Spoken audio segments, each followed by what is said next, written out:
So guys, ito naman po yung pinusuan ko.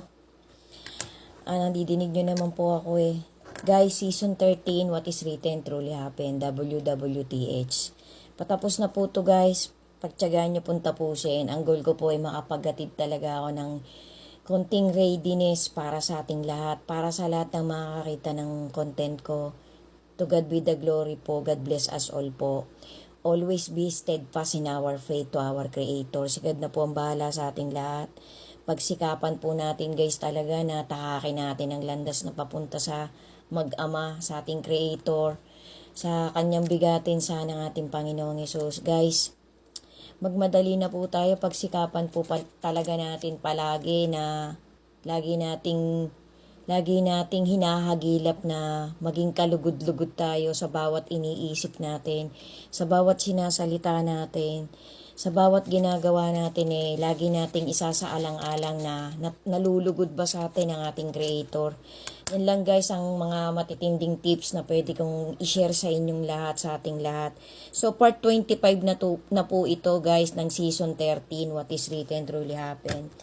So guys, sabi ko nga po, ang mga apostol po, nung binibilinan po sila ng Panginoon, punong-puno po sila ng pagdududa.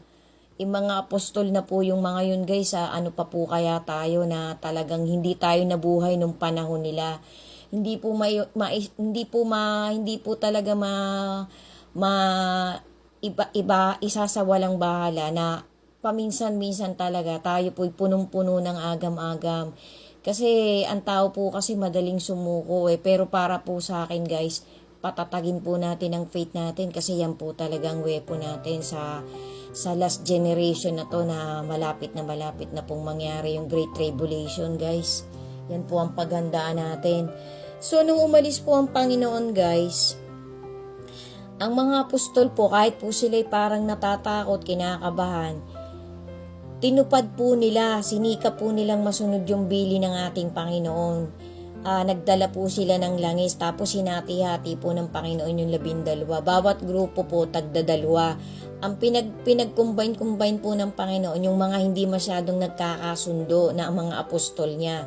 Halimbawa po si Mateo po tsaka si Peter, hindi po yan lagi nagkakasundo. Lagi po silang may argumento. Sila po yata yung pinag-partner. Di ko po masyadong matandaan Basta yung pong mga apostol na laging may issue, yan po ang pinagtugma-tugma ng ating Creator. Sundan nyo pa po guys. God bless us all po.